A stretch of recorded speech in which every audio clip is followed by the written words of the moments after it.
Jake. He's psychotic.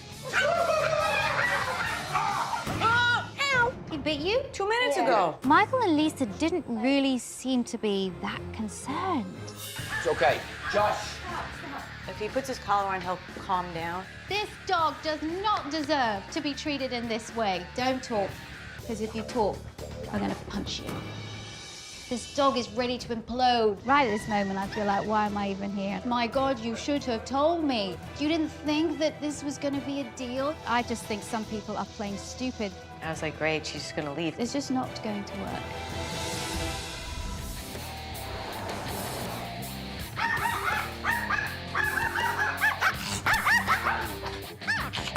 Stop it. We're the Sanders family. I'm Michael. Oh, I almost got bit. My wife, Lisa. You have to do it slowly. My daughter, Jessica. We live in Jericho, New York. We have one dog. His name is Jake. He's a Maltese Chihuahua mix. Jake can sometimes be a good dog, but more often than not, he's psychotic.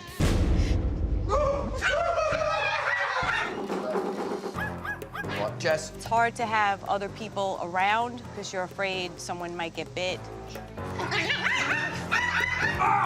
He's bitten me, he's bitten the kids, he's bitten my brother-in-law. I'm kind of worried that Jake's gonna hurt me Sunday. He didn't go to bite you just now. Yes, he did. If he got somebody in a wrong spot, he could really hurt somebody. I really don't want to get bit. I'm sorry, I don't. But if I get bit, it's okay.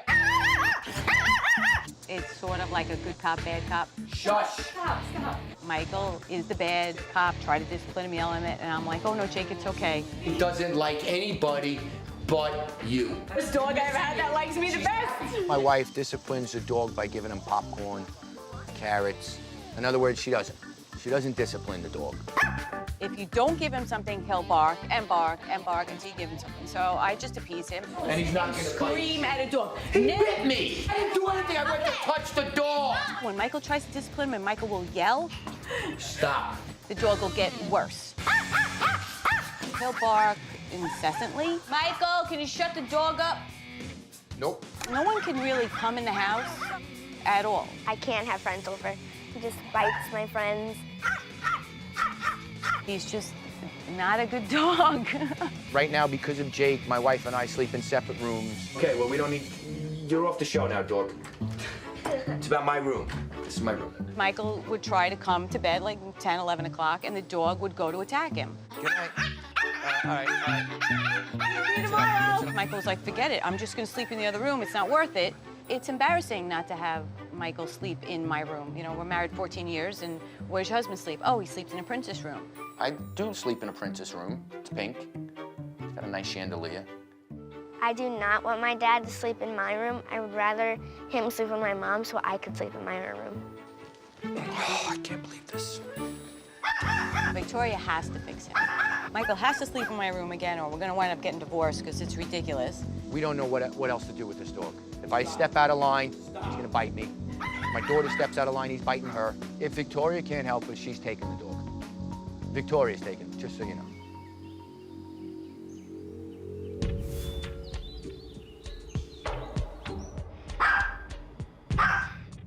I can pick him up. Want me to try him? Here. Ow! No, stop. He bit me. He bit you. No, sit down. How did that happen? She went to pick him up. I feel guilty that Jessica got bit, but she didn't get bit every day. I know she shouldn't get bit at all, but what was I supposed to do? Give him away? You can't give him away. It's gonna sting for a second, honey. Can you get...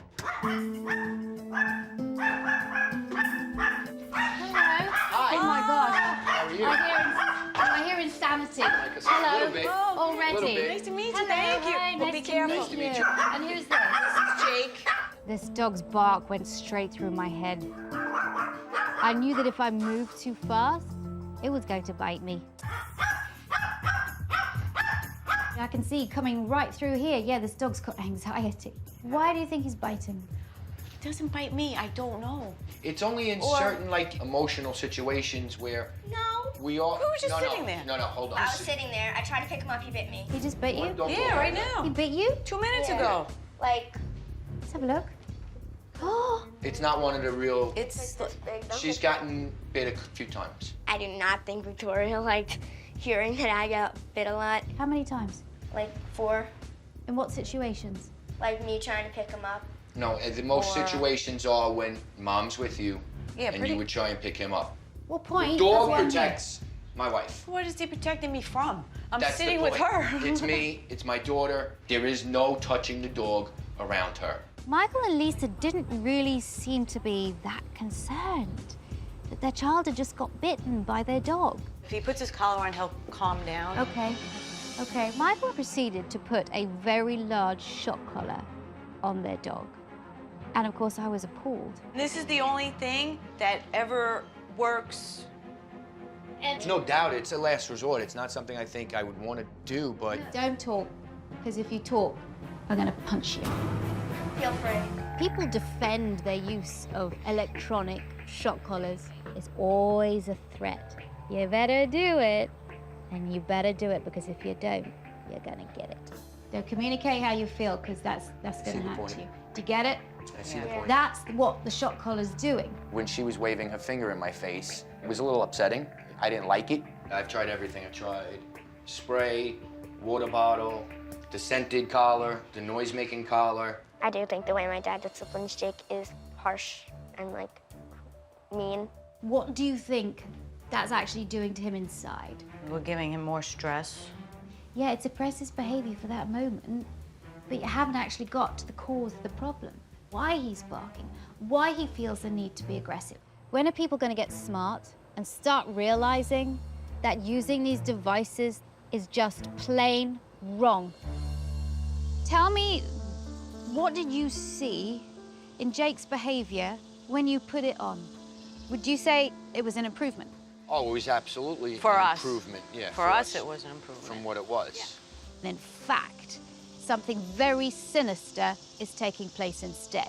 When you put a shock collar on a dog and it experiences that shock, not only does it have very negative impacts to the brain, but it also forms such a negative association that the dog shuts down and ceases to learn.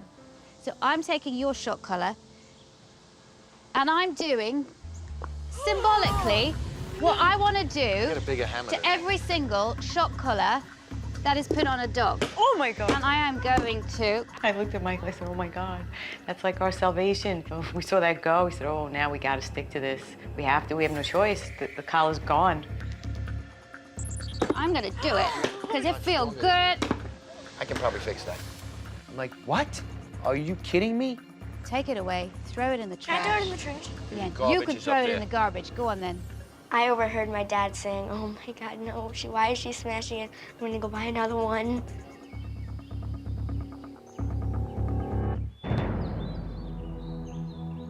Family had relied on the shock collar, and I wanted to see what Jake did without any kind of intervention. Thank you. Jake is on the defensive all the time. You move, he'll react. I want to calm him down, but I could feel in his body, he gets all tense. Yes. So then I know, just kind of stay away.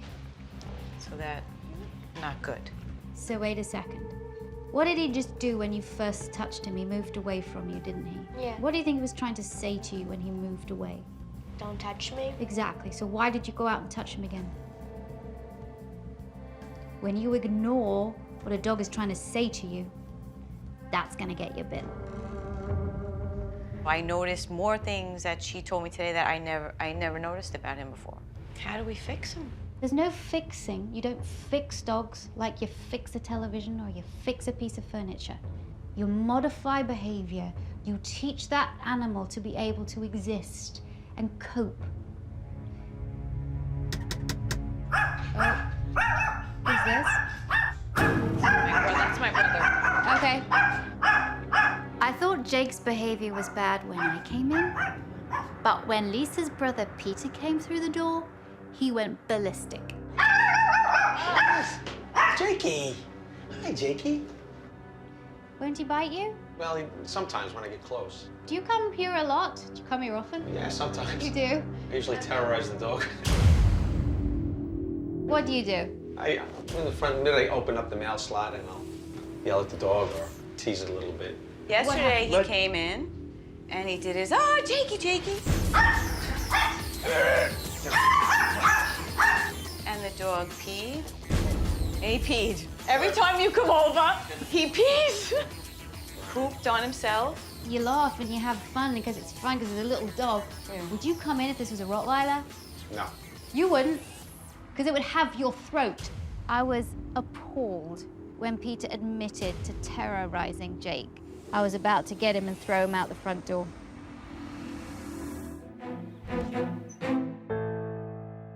It's not that difficult to see that if you have somebody come in and tease your dog, that's going to be a negative association. Like, what do you do? In the front minute, I open up the mail slot and I'll yell at the dog or tease it a little bit. I work hard at what I do and I can make huge progress.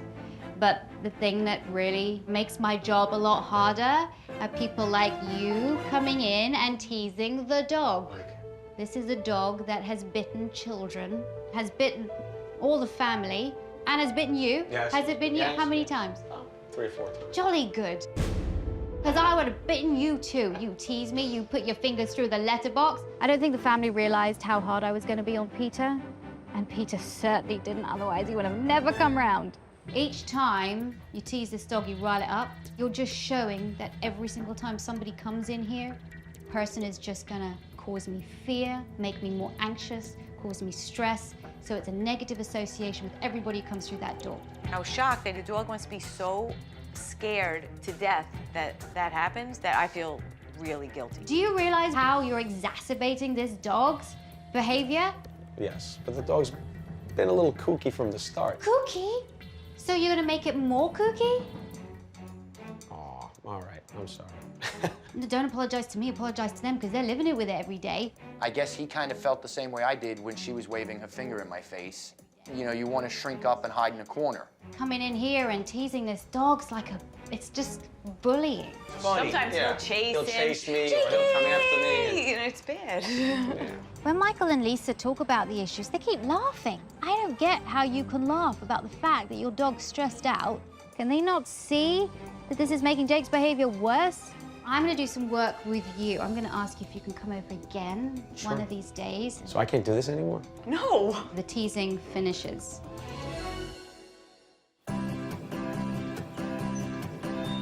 Michael's the person who administers the tough love on Jake. And that's not helping the situation. But Lisa, she's doing nothing. I mean, if you'd like to see, they can go in the bedroom. He'll come charging off that bed when you and I walk in. So if you could take him. Okay. Yeah. Come on, Jakey. Up, up, up, up.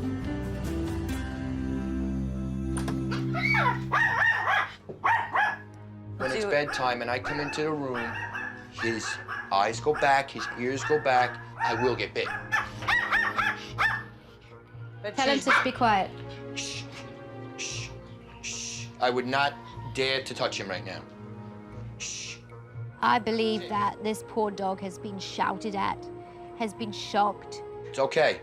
You just have to look at the way Jake responds to him to know that there is a history there, and it is not a good one. How long have you guys slept in here and you slept in the other room? 2 years. just got easier. Oh, Jessica hasn't slept in her own room for 2 years. She has to sleep with her mother because of the dog. That is absolutely ridiculous. Would you like to have your room back? Would you like to be able to sleep in your room? Mm-hmm. Have you told your parents, I'd like to sleep in my room? Yep. And what have they said back to you? It's because of the dog. I can't have the dog sleep in there with her, No. and he can't stay in here with us. And if we put him somewhere else, he's just gonna bark and bark and bark. You're out of options. Yes. I'm disgusted that Jessica seems to have been put aside of what she needs in her life because of Jake. Okay, take a seat. You could talk to me very plainly. You don't have your parents here talking for you. Tell me how you feel about this whole situation. Bad because I can't sleep in my room. I have to sleep with my mom. I can't talk to my friends at night on my computer because she says the light shines in her eyes and it's embarrassing for me. I've told my mom that I want to go back into my room and she's like, you can't because of Jake. How would you feel if I said, I'm going to work very hard to make sure you get your room back? I would be so happy. Yeah, well, I have your back now. When Victoria told me she's on my side, I was like, yes! Someone's on my side, finally. Sometimes I go into homes and I think, oh my gosh, not because of the dog, but because of the people. When it comes to dealing with Jake, this family is doing everything wrong. I want to just sit and talk to you a little bit about what's going on here. What I observe here today, I've really seen enough. You already had a dog with a multiple bite history. You've given up. You're trying to correct the behavior, it's just not working. You're totally inconsistent. All the attempts to correct his behavior. Shouting at it, pointing at it, staring at it, and using shock collars. That builds up a dog's negative association. A dog only has to have one traumatic experience with you for that fear to be in its memory for the rest of its life. You're frustrating the hell out of him and you leave the room and he's gonna damn well bite anybody else who's near here. Oh, the amount of frustration in that dog. This dog is ready to implode. Whoa, slow down there, Skippy. You're making it sound like I've mistreated this dog. Okay, I have not mistreated this dog. The whole shh, that was something that I read. It's not something that I just... I know. You know, and it wasn't correcting or fixing his behavior, but he would stop. He'd stop for a second. Yes. Correct. Does it change how he feels? No. Have you given him an alternative way to behave? No. It's just suppressing negative behavior, but you're not actually teaching him how to behave. You're just focusing on punishment. You're not focusing on teaching the dog what to do. I don't think Michael is used to other people coming into his home and telling him what to do. You've allowed your child to be bitten 5 times. Plus, and to me, I love dogs with a passion, but nothing comes before a child. Absolutely. Yes. And she can't even sleep in her own room. It's very... I had no idea. It's heartbreaking to see it. And you know what? I have 3 days to undo 3 years of life experience. 3 days. I'm gonna give you the tools with which to work. You use them, you're gonna see success. You don't, it's gonna stay as it is and it's going to get worse. I have 3 days to undo 3 years of life experience. I'm gonna give you the tools with which to work. You use them, you're gonna see success. Do you think that he won't do it? Yeah. What? You think that he won't do Are you it? kidding me? I think you'll do it, but you'll still shh and yell. Michael's problem with listening is Michael thinks he's always right, and oh, this is the way you should do it, because this is what I read, and this is what I researched. I have no problem reworking how I so handle the you dog. But you have to. What? No. You have to unlearn all the things you used to do. That's not what I'm saying. I don't know if Michael and Lisa are capable of working together as a team. And I really hope that they're going to take the training on that I tell them to do, because if they don't, more people are going to get bitten. Okay. You're saying that you don't think I'll do it? What I'm saying is that you'll do it for a week and that's it.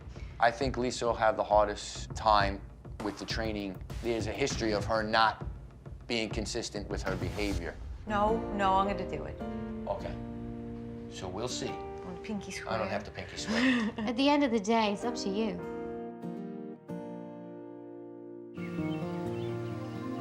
I wanted to bring a friend of mine. And I wanted to talk to you about how you're handling Jake. But obviously we're not going to do it with Jake because this dog's not going to bite us. I have seen the family manhandle, mishandle, overtouch, overcaress, and get in their poor dog's face from the time that I came here. He doesn't like being really touched and stroked. You're like this. I thought he likes it. And always like this all the time. I thought you just pet a dog like everyone comes, pets a dog. But actually annoying the dog every time I pet him. When you do this, Do that all the time. Absolutely. really riles a dog up. If you really want to calm him down, do that. Okay. Just do it a little bit and then go about your business. And then you Yes. You're like this. Oh. That's Right. what you were doing all over his face. You were getting your hands in there, and he was like, just stop, please. Don't come near me and don't touch me. Leave me alone. Leave me alone. And you're not listening. So what else does he have left? Bite. To bite you. So remember, you've got to give him space. You can touch him a little bit, but the less you touch this dog, the less he's going to react. It takes a while for dogs to change habits. It also takes a while for humans to do the same, so I think it's going to be hard. When I first walked through the door, Jake went nuts. How are you? I hear insanity. Peter came through the door, he did the same thing. Jakey! In order to address the behavior, I need to take baby steps. Since Lisa has the best relationship with Jake, I want to start working with her first before I go on to the rest of the family. When I'm working with aggressive dogs, it's really important that they trust me. I wanted Jake not to freak out each time I left and came back into the house. So immediately I set to work by teaching them that if he was quiet, he would get a reward. So I'm just gonna put the food up to my eyes so that he gets used to looking at me. Good boy. I'm gonna leave by the front door. I want you to watch what I do. Nice. The refocusing technique is great because instead of the dog focusing on all of the emotion it feels, it's focusing on actually trying to find a piece of food, which gets its thinking brain into gear. If I was just walking out now, he'd be barking at me. Good boy. This is how you change your dog's brain, right? Without using shock collars. I'm using praise too. Good boy. I've never seen you since I've come in here praise this dog once. I'm gonna mark every single behavior that I see in this dog that I like. If I go and open the door, I think he could bark, yeah. So I'm not gonna do it. You don't go out, you just wait. You wait for that calm behavior. The only way he's gonna get this really nice, tasty stuff is he needs to come back to the stare and be quiet. I like the turn away. I wait for him to turn away from the door and from me.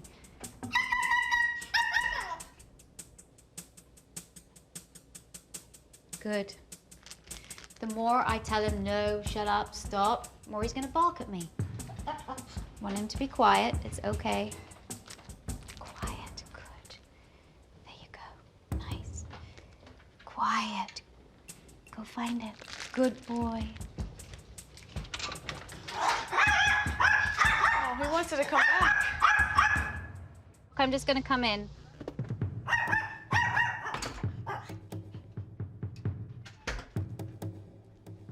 Quiet.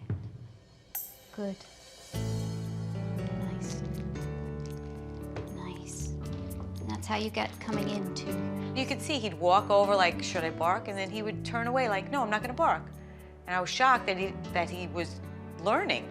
That was amazing. Go find it. I never thought he'd be able to learn that much in that short amount of time.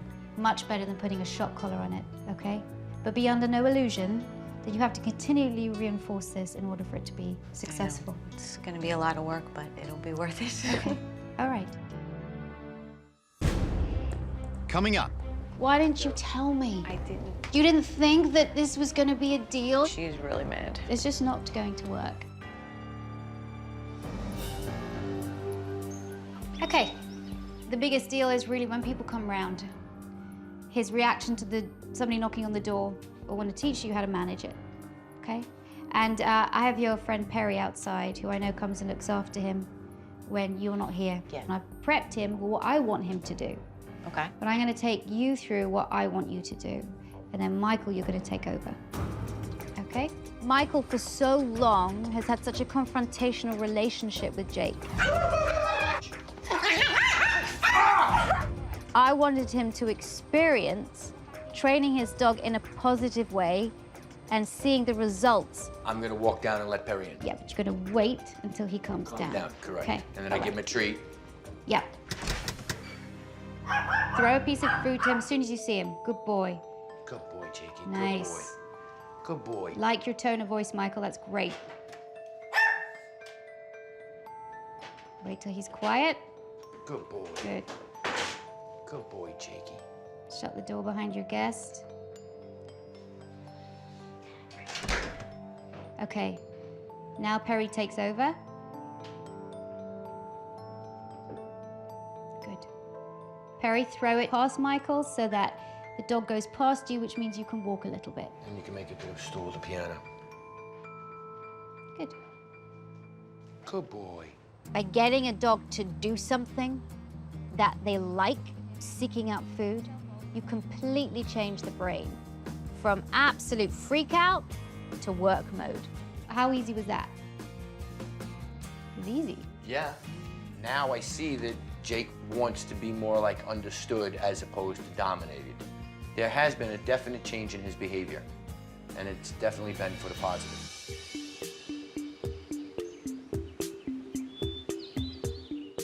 All right, it's all come to this. This has been the bone of contention. It's gonna change. I want Jessica to get back in her own bed. It's ridiculous that she's been sleeping with her mother for 2 years. And there's very, very simple training in order to help her do that. Dogs respond to vocal cues, visual cues, and auditory cues like this. Which he hears when I'm in the cabin. Well, he's now gonna hear it when you come into the room. I want you to practice this. Rattle, throw. I wanted to teach Jake that if he was quiet when Michael approached him, he got good things. And the crinkling of the bag would be associated with food, with good things in Jake's mind. Rattle, good. Take a step forward and throw. Throw, good. Now sit on the bed. Good. As you're sitting on the bed, good. Oh, great. I was pretty impressed to see that Jake did not really show any hostility or any aggression. That's how you get in and out of bed every night. What do I do when Lisa starts wanting some of that? Do I gotta throw it to her too? You can do what you like. Yeah. Before he tried the food technique, he couldn't even get in the room. And now when Michael came in with the crinkling, the minute the dog heard that, I'm like, oh, he's not getting crazy. Now, here's the deal. Jessica, from now on, you're not going to be sleeping in this bed anymore, okay? Yes! From now on, you're sleeping back in your bedroom. I wanted to jump up and down so badly. When Victoria told me I get my own room back, I'm like, yes!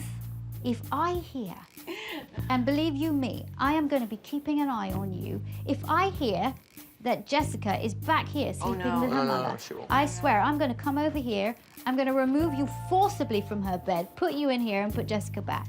You know, she wants to sleep in her room, and I can't blame her. Thank God Victoria came, because I think this is going to work. That's what you're going to be doing. Make sure you do it every time. If you're flaky with it, it's not going to work. I want this dog to see every approach as a good one. And you're leaving so that he doesn't ever, ever rehearse negative behavior again.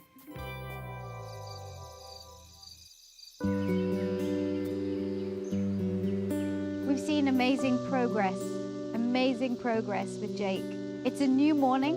I wanted to check how the door training was going by me knocking on the door. Hey, hi. Morning. Hey.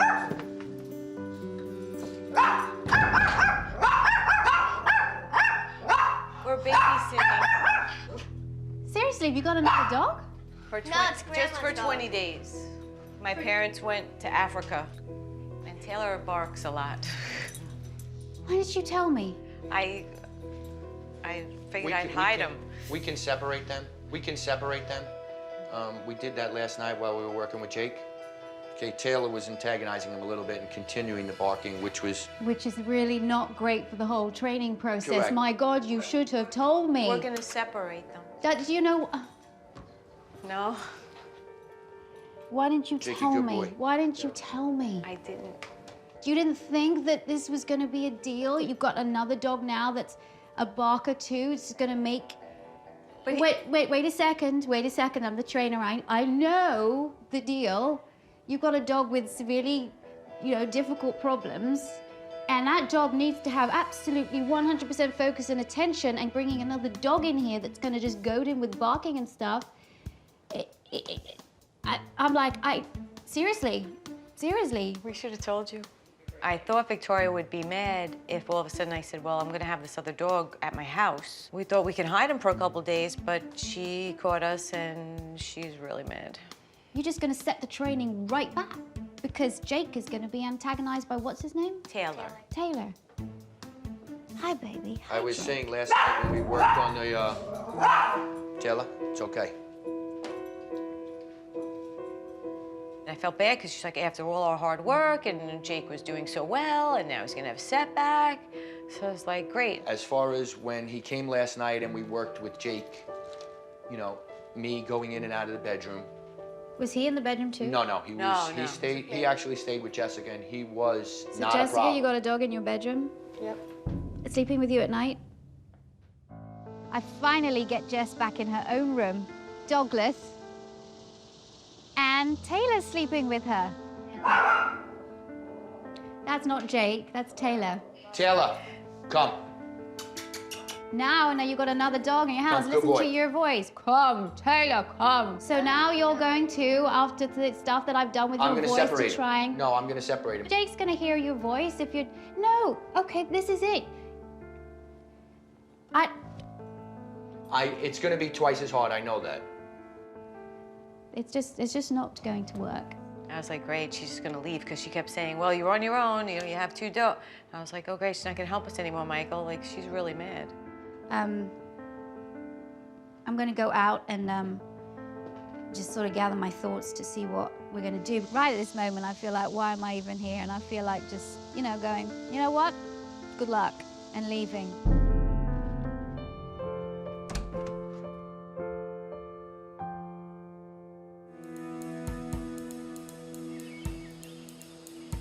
I'm gonna go out and just sort of gather my thoughts to see what we're gonna do.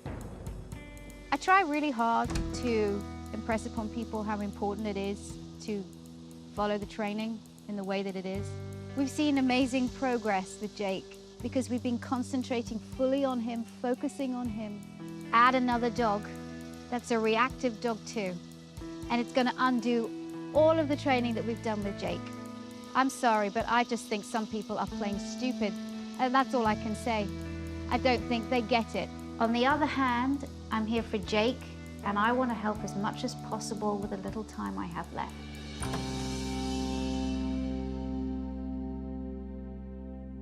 I wanted to take the training a little bit further and to work with the person that Jake hates most, which is Peter. Jakey! I usually terrorize the dog. Every time you come over, he pees. All right, so Peter's outside. I'm gonna get him to knock, and then we'll see what it's like. If Jake can cope with Peter, and Lisa can get the training right, that means significant progress will have been made. Jakey? Jake? Jake? Lisa. Lisa, remember? He's put his fingers through the slot. Why is Peter putting fingers through the That's what suit? he does. So the dog's not gonna... He's antagonizing the dog. What language was I speaking to Peter when I asked him not to tease Jake anymore? Whatever it was, he didn't understand it. He's doing it again. Lisa, relax. Can you tell your brother to stop putting his fingers through the letterbox? Peter! Yes. Stop putting your fingers through the box. Oh, okay, I'm sorry. Why he was putting his fingers through the mailbox and wriggling them at Jake and hearing Jake's frustration barking, and then he continued to do it, is beyond me. Hi.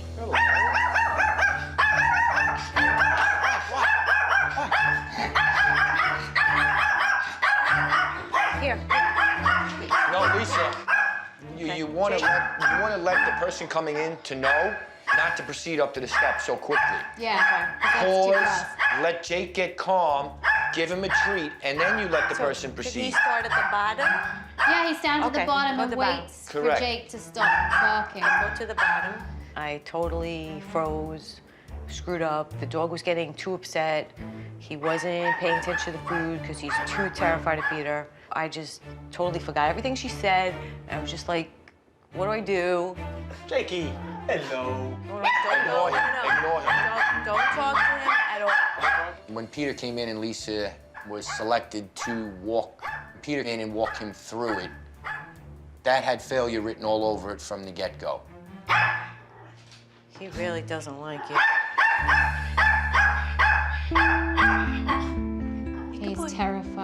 Every little movement, he's terrified. Absolutely terrified of you, Peter. I put a lot of time, effort, commitment to training, and I work really hard to make things work. But it tries my patience when people just don't get it. We have all of this crew in the house, okay? All of these big men walking around. And for days he hasn't reacted to them. He's totally comfortable with them. Good boy. And It's okay. the fact that he has this history of you teasing him okay. and you've scared him to the point where he actually had to urinate and defecate. It's okay, good I think boy. you might have just sealed the deal with him. okay, good I really do. That he's Really? just too frightened of you. I don't think we'll put him through it anymore. Thank you. It's okay. Yeah, thanks a lot. Peter has terrorized Jake enough that I don't think that relationship is salvageable. So when I saw Jake getting so upset, I just thought the best thing was for Peter to leave. I didn't know he was that afraid of Peter. You You didn't? Not that bad. The dog urinated and defecated on your sofa. That's when you were laughing. I know. That's when you were laughing. This dog does not deserve to be treated in this way. And you know, it just makes me so angry.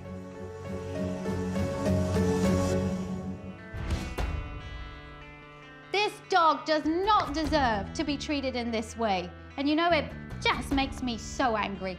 Lisa will try very hard to do what's right. But because of pressure and trying too much to not fail, she sets herself up for failure. And then once that happens, it's like a stone tumbling downhill. You know, I'll train everybody. This No, I dog know. will be a different dog. I know. Michael, I think you've really made changes. Do you know what I mean? You've really made changes. And you're doing really well. Lisa just glazed. Just glazed. Victoria thinks sometimes I'm not listening, but I am. I feel like I clash with Michael and Lisa, especially Lisa, because her way of dealing with things is to laugh and smile and make light of it or to retreat into a corner. All right, well, that was an absolutely resounding disaster.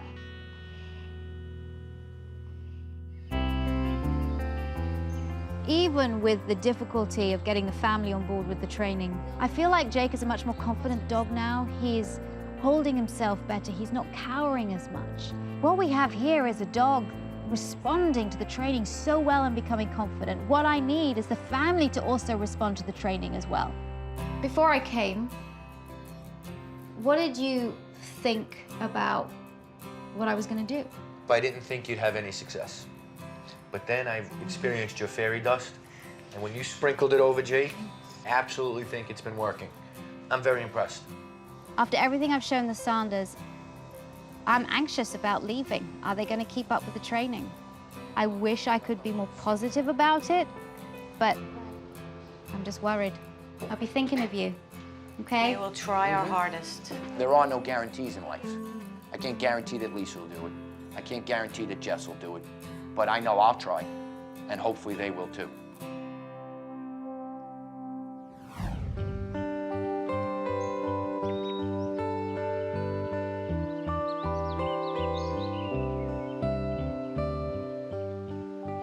Since Victoria left, Jake's more mellow. He's not as aggressive. His behavior has kind of calmed down a little bit. Jessica is a lot better with Jake. And she started playing with him, and he hasn't bit her at all. He hasn't growled, nothing. I'm gonna go to bed. All right. No more princess room for me. The treats, I don't have to do as much anymore when I enter or exit the bedroom. He's actually a good boy. He's not aggressive anymore. If I do have to get up in the middle of the night, he's all right with it.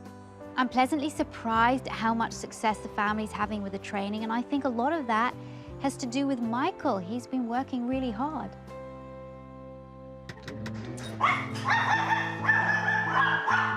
Wrong bag. You're not gonna have enough treats in there. Wait till they quiet down. Unfortunately, Taylor's arrival has had the effect that I thought on Jake's behavior. It's very difficult to train a dog when there's another reactive dog in the house. The main thing is people coming in and going out. He's been like 75% better. I know I have a lot to learn. I'm practicing, but I think that ultimately Jake will benefit. No, Lisa, step away. Step away. Move. Just go. Go. When guests come over, I typically will take the lead. Lisa's not quite there yet. It's going to require a little bit more training her, I would think. I really hope Taylor doesn't stay with them for very much longer because it's hampering Jake's recovery. Good boy. Even though we still bicker and fight over maybe training techniques or just things in general, Jake's a lot happier. He's not as agitated all the time, and he hasn't bitten anybody. In terms of the shock collar, I haven't even... Claws come out when Victoria meets 4 single girls battling over their 4 little dogs. It's unsanitary. I'm sick of the way you treat me. I never talked to you. Susan thought she was getting 3 new roommates, but ended up with more than she bargained for. I have to say, that is disgusting. Now the dogs have contaminated the household and their friendships. And clean it up. I'm going to. Between Bailey's marking, Bailey, no!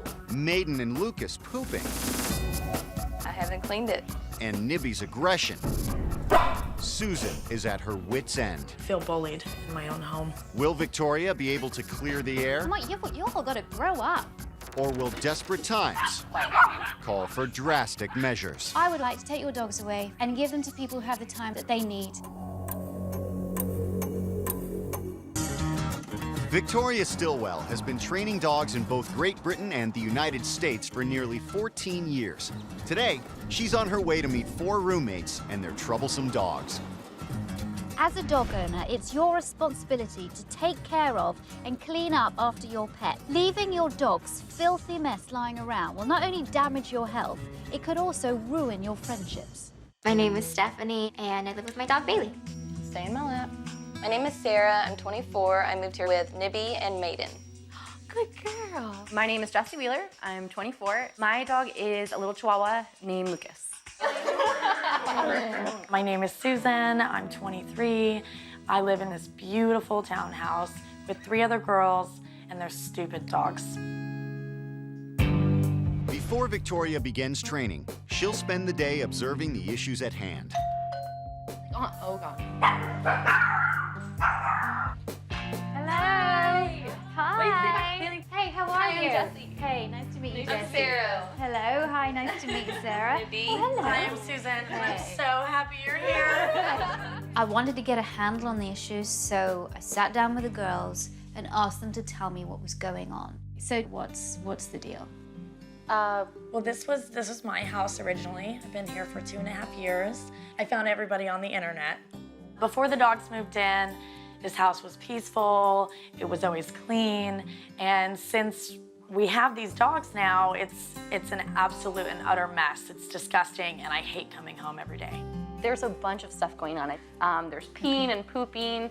We can't even keep up with it. So there's a lot of toileting going on inside the house. Yeah. All right. And do you have a dog? No, You don't have a dog. never will, Obviously, this arrangement is causing some problems. Yeah, sure. to say the least. Absolutely. How are you feeling about it, Susan? I can see it's affecting you. It's caused me incredible amounts of stress. I don't like coming home. It's almost, them against me. I feel bullied in my own home.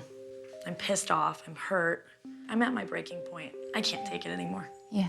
I did notice that when Victoria was asking Susan questions that Sarah and Jessie were smirking a little bit. And I personally feel it's a little bit childish. It's a little condescending. Are you taking it seriously, or Oh, yeah. how does that make you guys feel? I think there's a personality conflict. We don't speak. So wait a second, you're living in the same house together, but you don't speak to each other. I prefer not to speak to her. The dog's behavior has ruined the relationships between the girls, especially between Susan and Jessie and Sarah. Your dog is ridiculous. And you say, oh, I'm so negative about it, and You are negative. no, I'm a realist. I am I'm too. a realist. No, you're just a bitch. I think she just needs to hate someone, and I'm just an easy target. Sick of the way you treat me. I never should be talked able to to you. tell you that Lucas pooed on the wall in our Absolutely, bathroom. That's fine, but it's, yeah. And you that's leave a it whole for nother issue. days. For days. I'll It's clean it as soon as I unsanitary. can. Obviously, it's unsanitary. It's this whole disgusting. entire place is unsanitary. Yeah. This whole entire place. So get it under control. Maybe if you took the time and effort to walk Lucas I in walk the him morning, every morning. You have said in the interview that at times 3 you won't walk a.m.. him. At times I don't, I said at times I don't walk him fully to be able to go poop, and Right. therefore he poops on the wall, and I know that. In the bathroom. And Yeah, I've thank said you. that. Pretty quickly, I saw the hostility between some of them. Okay, I'm here to observe today, so I want to see everything. If I can have a tour of the house, let's start there. Absolutely. Okay, good. With a clear idea of the human issues she'll have to deal with, Victoria now wants to see some of the problems the dogs have been causing. I want to see the house for myself, and I want to see all of the places at the dog's toilet. First stop on the tour is Jesse's room, where Stephanie's dog Bailey likes to invade and mark his territory. Bailey, out, no! Bailey's never really had any problems before, with peeing especially, but since we've been here, he's been peeing, marking.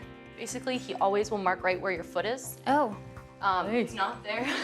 Bailey is marking in Jesse's room. He's in competition, especially with Lucas around the other male dog, and that's what he's doing. He's scent marking over Lucas's scent. Next, Victoria gets a tour of the common areas of the house. It would be the perfect place for a barbecue, to have friends over. It's embarrassing to have people out here, and it's just a constant mess. The patio was covered in poop, and not just day-old poop. This was poop that had been there for many weeks.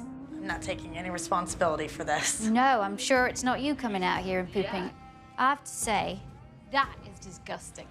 And the mess isn't limited to the outdoors. This is one of the favorite spots for all the dogs. This is probably from Maiden. Lucas is over there on the wall. That's been there for probably about a month. Lucas, Jesse's dog, likes to poop high up. Dogs don't just mark with urine, they also mark with poop. The higher up the poop, the bigger the dog. And it's, you know, it's a problem. If the landlord knew about that, it could mess up the paint. And it goes all around these couches. There's some over here, there's some over there. Where do you even start? That's what I'm thinking. It is not sanitary. This house is the most disgusting place I've ever been in. The final stop is Sarah's bedroom, where she keeps Nibby and Maiden confined during the day. Maiden likes to poop underneath the bed, so I don't know what it is. She has something with going, maybe in private. Yeah. I cannot believe what I saw.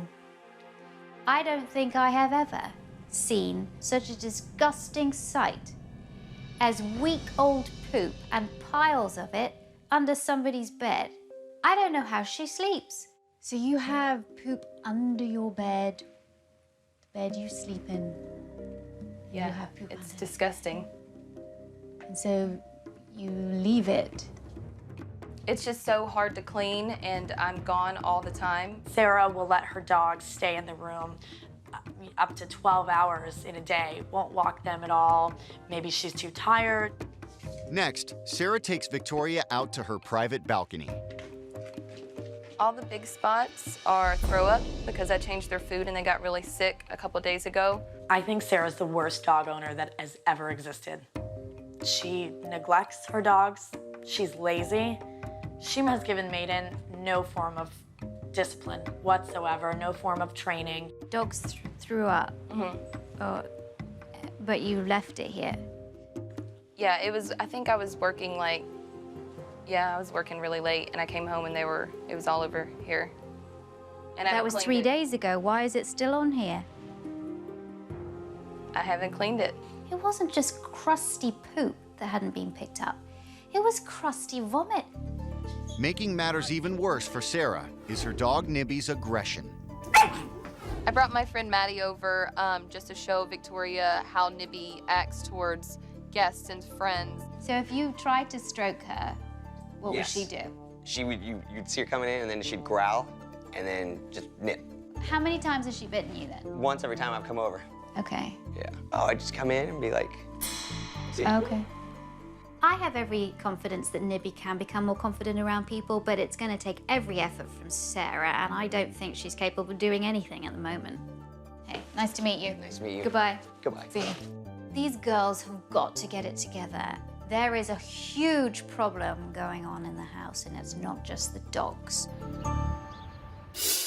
Coming up, Victoria unleashes. I'm absolutely appalled and disgusted the way that you are behaving.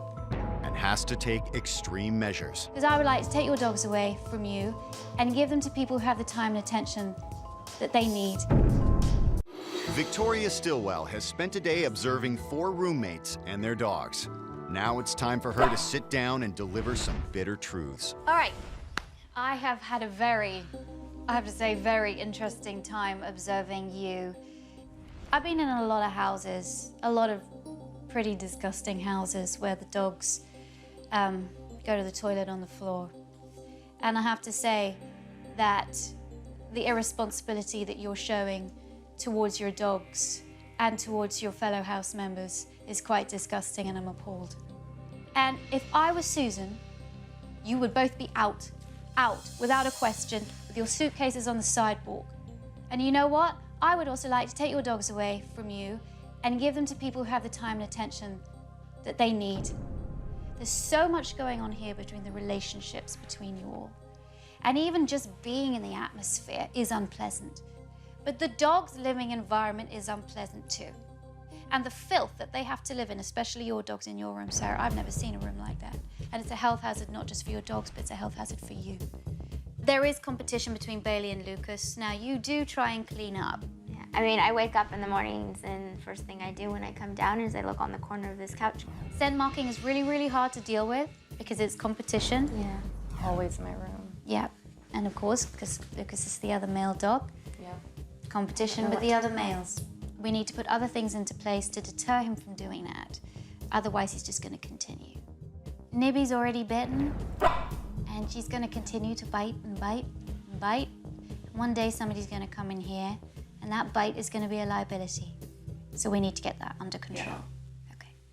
The relationship between you, Jessie, and Susan, I think it has got to the point where it's almost impossible to retrieve.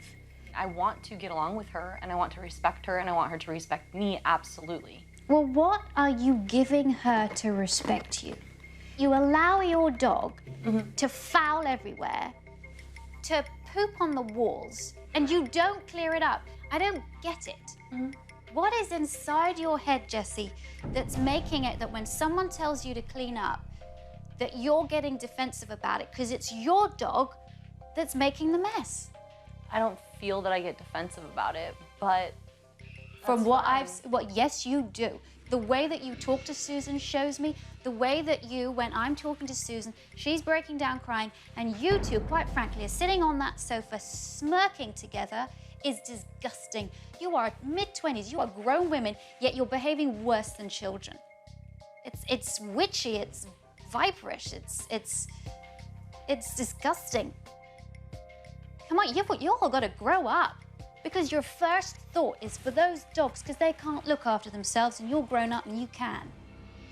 You have no sense of concern I understand or that. respect We've already established whatsoever. that. We've already established that. So why do you have to continue to bring it up? We've already gone there. We already understand it. It continues to happen. Because I don't want poop on the wall. Like, then clean it up. And I'm going to. See, I think respect needs to be earned, Jessie, and certainly your past has not earned you respect. So where do we go from here with the dogs?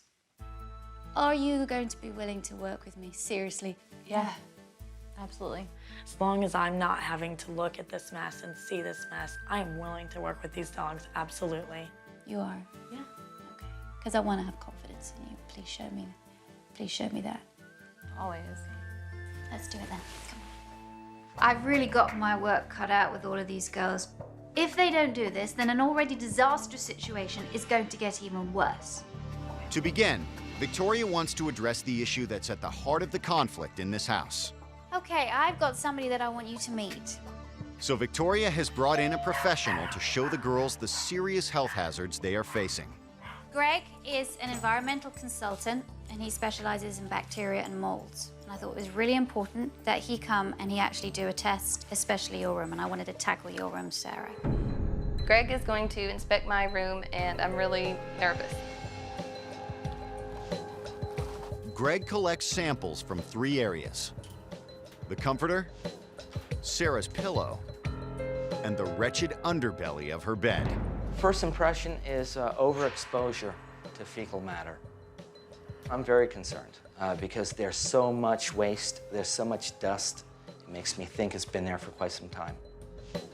Now, Greg gives the girls his initial assessment. So my thoughts for the room that I sampled is that until we get back results from the lab, that you not be in that room, Okay. that you not take clothing out of that room and use the clothing, and that you shut the door and put some masking tape over the door. Okay. Wow, this is serious. My concern about E. coli is that if you do show symptoms, treatment for E. coli can damage your kidney, as well as high blood pressure and diseases like that that don't go away. I had no idea things were that out of control in my room. And roundworm, if you ingest it, can affect your brain. The other thing is that the dogs, with their forepaws and their furry sides, they're gonna lie down, they're gonna have an exposure to that dog feces probably higher than your exposure. So it could be all over the furniture, too. It could be. Shocked all of us, kind of grossed out by it and afraid for the safety of everybody in the house. Thank you, Greg. Okay, thank you very much. Really Nice to meet you. interesting. Great to meet Thank you. you. Thank you. Have a good day. Greg coming over and taking samples and all of that is very eye-opening. Bye. It makes me realize, how dangerous it could be and disgusting it is. While they wait a few days for the lab results, there's plenty of work to be done. This house has to be cleaned because I can't even begin to work here until it is. It's become a really serious issue now. There's one thing though, Susan, go and get a coffee, go out. Thank you. Take the weight off your feet because we're doing this ourselves. I don't really see much hope for the situation as far as the other girls go, because it's gonna take a miracle. It's all down to us. I gave all the girls buckets with their names on. There was water, there was bleach, there was special animal deodorizer, there was everything that they needed to get that patio clean. Oh, it stinks. It's so bad. It smells so bad. Victoria looked like she was gonna vomit. I really don't blame her. Smell it as I'm doing it. Hey.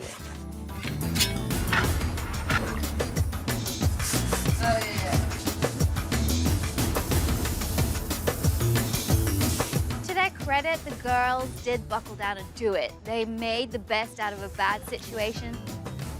How much better is this? It's amazing. It's awesome. Yeah, it certainly smells a lot nicer. And this is just the start. Next, Victoria has Sarah tackle the upstairs, while the other two girls work on the living room. It smelled pretty bad up there, and it definitely took, a lot of elbow grease to get all the throw up off the patio.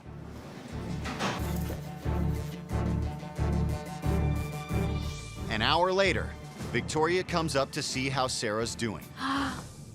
Wow. It looks beautiful. It's wonderful. Oh my gosh, this is your place. I love it. I learned my lesson.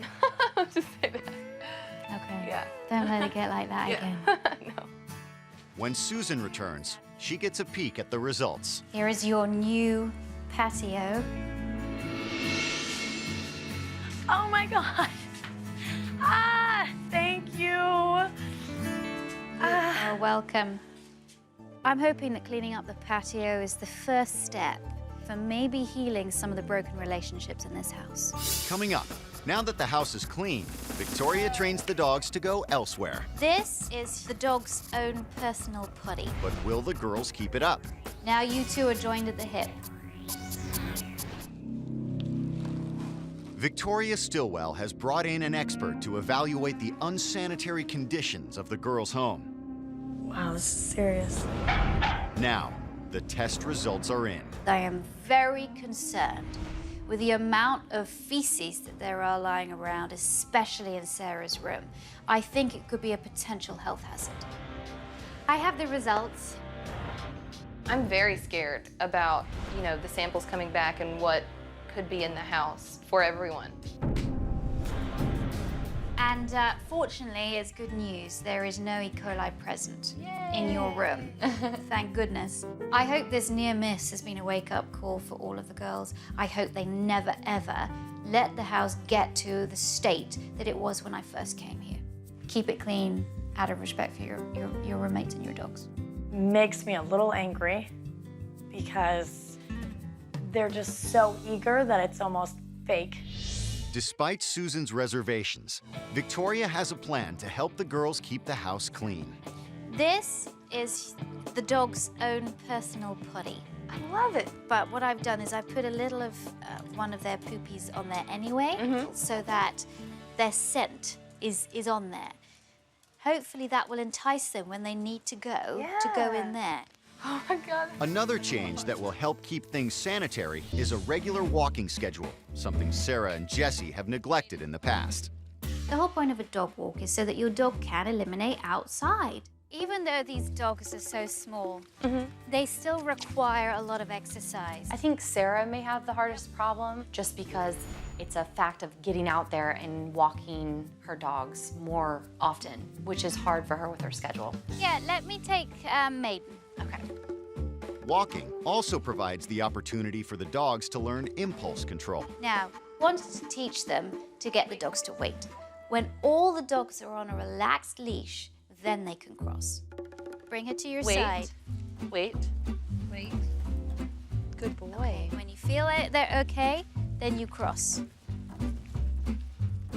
Now again, at this side of the road, I want you to do this. Wait. Lucas. Wait. Wait. Wait. Lucas, wait. Beautiful, beautiful, beautiful. I love it. Back at the house, Victoria tackles the huge challenge of putting an end to Bailey's marking. Scent marking is a really, really difficult behavior to stop, and it relies on a little training but a lot of management. So I wanted to take Bailey into Jesse's room. This is the place where he marks the most, and do a little bit of training there. Dad! The vocal interruption is not about scaring the dog. It's about refocusing the dog from a negative behavior onto a more positive one. What you're gonna do is this, and it's called the tether method. Whenever Bailey is out of your room, he needs to be under your active supervision 100% of the time. And you're gonna connect it to the belt. When you are not round to actively supervise him, he's back in your bedroom. Okay. Stephanie's gonna have to use the tethering method for quite a few months. It's not gonna be easy, but it's the only way to deter Bailey from scent marking around your waist. I really hope by using Victoria's techniques for marking that Bailey will think twice before doing it again. Now you two are joined at the hip. The next step in breaking Bailey's bad marking habit is to give him a more positive outlet for his energy, something all dogs need. Okay, so I brought you to an agility center because I want your dogs to have a lot more mental stimulation than they're getting. So the more training you can do, the better. If I take Bailey here, and what I'm gonna do is I'm just going to put a little treat here. Good boy. Good. Good boy. That's it, another one. Fabulous. Good. I was very surprised at how skittish Bailey was at trying to get to the top of the plank. You always see him jumping across the couches. Coming down is tough too. Yes. Good boy. Encouragement. That's it. Good boy. Lovely. Come on, baby. Very nice. Very nice. Now loads of praise. Yay! Good job, Bailey. I like seeing the progress that he has with just trying to be challenged and mentally stimulated. All of the dogs take the whole course quite easily. Play. No. Good. Good. Fabulous. Good. Oh, fantastic. How proud are you of her? I'm very proud. Yeah. Hello, hello. Look at that. She was like, I'm just gonna stay here. I was really surprised that the dogs did as well as they did. Just a little bit of teaching, they were amazing. Every single one of these dogs could be an agility dog.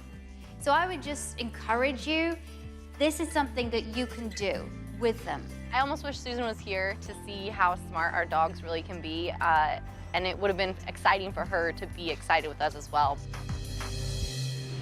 Coming up, Victoria gets Susan involved in the training. But can Nibby's aggression be contained? Victoria Stilwell has been working to get Sarah and Jessie more active in caring for their dogs. How proud are you of her? I'm very proud. Now, she wants to address Sarah's dog Nibby's most serious problem. Nibby has found a great way to deal with the people that come and try and touch her, and that's to bite them.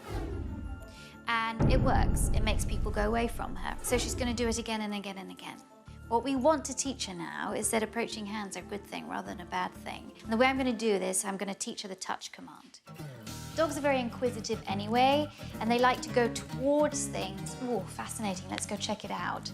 And when she does, she gets a treat. When you stimulate appetite, that changes the way the brain reacts, and therefore the way the dog feels. Touch. Good girl. As she goes towards to touch my hand, I tell her to touch. Touch. Now, when she doesn't do it, she's working out.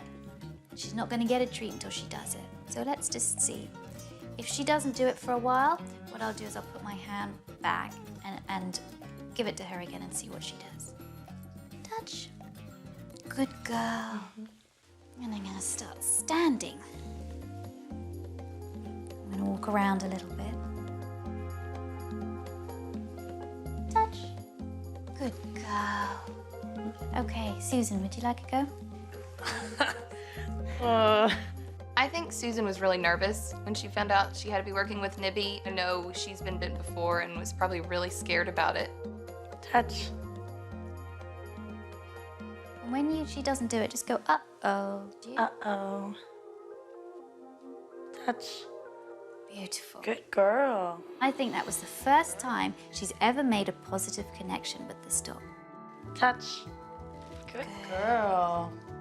I think that by working with Nibby, I probably showed Sarah that I do care. I have a bit of a softer side when it comes to her dogs, and I think it'll help our relationship.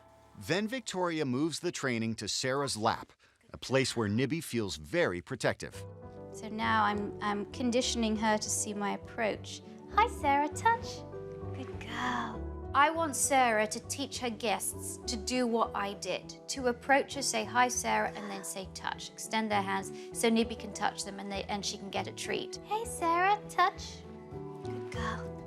Watching Nibby learn, I love it. It's really amazing. Now, it's Maiden's turn to get some basic training.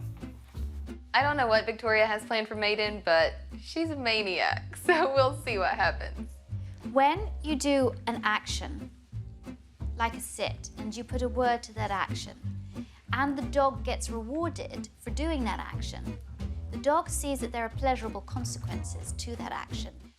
She is working her brain at the moment as she's trying to find out, how do I get this woman to give me this treat in her hand? Good girl. Very good. I caught that sit.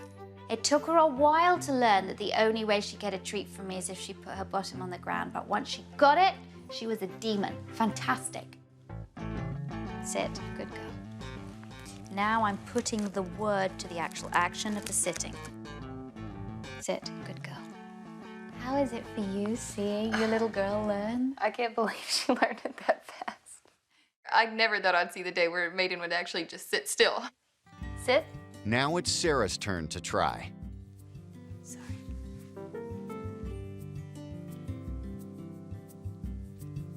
Good girl. It's a little bit different for her because now you're doing it. Yeah. So she has to, work out. I have to do it when she asks me to do it as well. I want Sarah to work with Maiden every day on the sit command in different areas of the house. Good girl. Good girl. I'm going to leave you for a little while. You've got a lot of work to do. I want you to respect each other. I want you to respect the dogs. I don't know if the other girls are going to keep up the training that Victoria showed them, but I know that I'm going to do my part in cleaning up the messes. I just hope they don't take advantage of it. Don't go back to what you liked before. I don't want to see one piece of poop, one bit of urine on the floor, nothing. Okay, do you think you can do that? Yeah. Deal. All right. I have a worry that when I'm gone, these girls will get lazy again, because laziness is their downfall. I hope they don't, and I want them to prove me wrong. Coming up, while Victoria is away, the girls try to make amends. So do you like it? Does it look good? But will Susan forgive and forget? Do you guys plan on cleaning this one also? You should stop bringing up the past and move on. Get over it, Susan. Having sorted out the arguments amongst 4 quarreling roommates, Victoria has left for a few days so they can continue training on their own. So far, everything is coming together well. Accidents in the house have become less frequent, and all the dogs have now taken to the porch potty. The porch potty is going great. Maiden is a whiz at it. Even Lucas and Bailey know to go out there now too. Even with the occasional slip-up, the girls have been making a conscious effort to clean it immediately. Everyone has made a big difference in stepping up and cleaning when we see messes. The girls have been doing a great job in cleaning up after the dogs. Accident. Even I have seen a mess on the floor, and I've taken the initiative to clean it up, so I think we're all doing our part. Sarah has taken the cleaning in her room to the next level by getting her mattress professionally cleaned. That's pretty gross.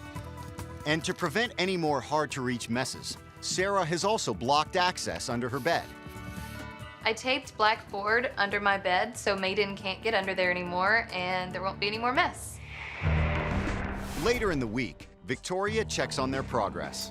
I'm looking forward to seeing if the girls have been keeping up with the training. Today, the dog owners have invited Susan to join them at the Agility Center in hope of building up her relationship with the dogs. Good girl! Even though Susan's not really a dog person, she really stepped up at the Agility Center and Maiden really responded to her. Good girl. Good girl. I love the way that the girls have involved Susan in the agility. This is such a great way for her to get a connection with the dogs, and maybe the relationship with the girls will be better too. Whenever she's at home, Stephanie is continuing to use the tether method with Bailey, keeping a close watch on any signs he might mark. No. No. Great. Stephanie's now using the tethering method, and she can now stop Bailey as soon as he goes to mark. In time, this should stop the behavior altogether. Betty! Hello. Next, Sarah has invited her friend over to work with Nibby on the touch training. Nibby usually bites me, and I'm not too sure if she'll bite me again. So I feel still a little scared. I still feel nervous. You're gonna have a treat, and you're gonna hold it behind your back, and you're gonna open your hand, and you're gonna say touch, and if she touches you with her nose, and you give her the treat, and say good girl. Okay. Nibby. Touch. Hey, good girl. Wow. Okay, one more time. Nibby, touch. Good girl. Wow, that's completely night and day. Good girl. She wouldn't even come to me before.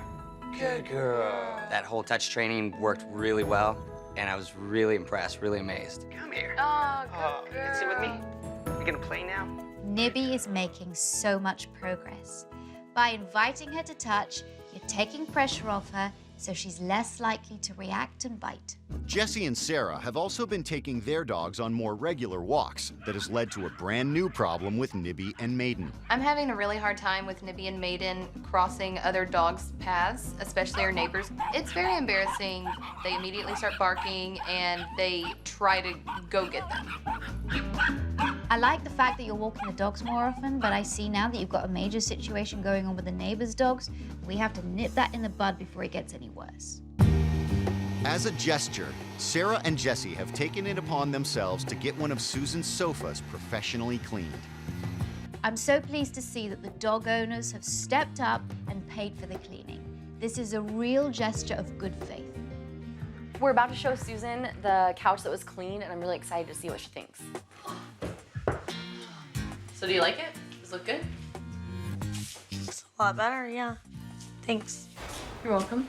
Do you guys plan on cleaning this one also? Yeah, we will definitely clean it. Okay. Well, I'll believe it when I see it. When we brought in the couches to show Susan that we had cleaned one of them and we were gonna get the other one clean, she was completely negative and didn't even care. We've tried to make efforts. We're cleaning this couch and the only thing you have to say is something negative. It's really difficult at this point for me to remain positive and put faith in the other roommates. All trust is gone and it's difficult to get that back. Well, you have an attitude about it, that's why. It's only me, right? It's only me. No, it is. Everyone else leaves it alone. You don't. You always come back with something. Because you Always. constantly bicker me. Constantly. Constantly. No, I just ask you to clean up your messes. And I do.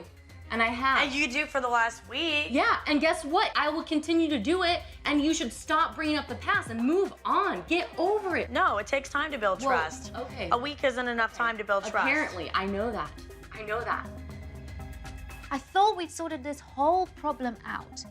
You all need to stop bickering and put the past behind you, otherwise you're going to be back to square one. Coming up, Susan is still leery of her roommate's false promises. Do you still not trust, you still don't trust them? Can Victoria get the girls on the same page once and for all? She needs to see that these girls are trying now. Victoria is returning in hopes of settling the dispute between Susan and her roommates once and for all.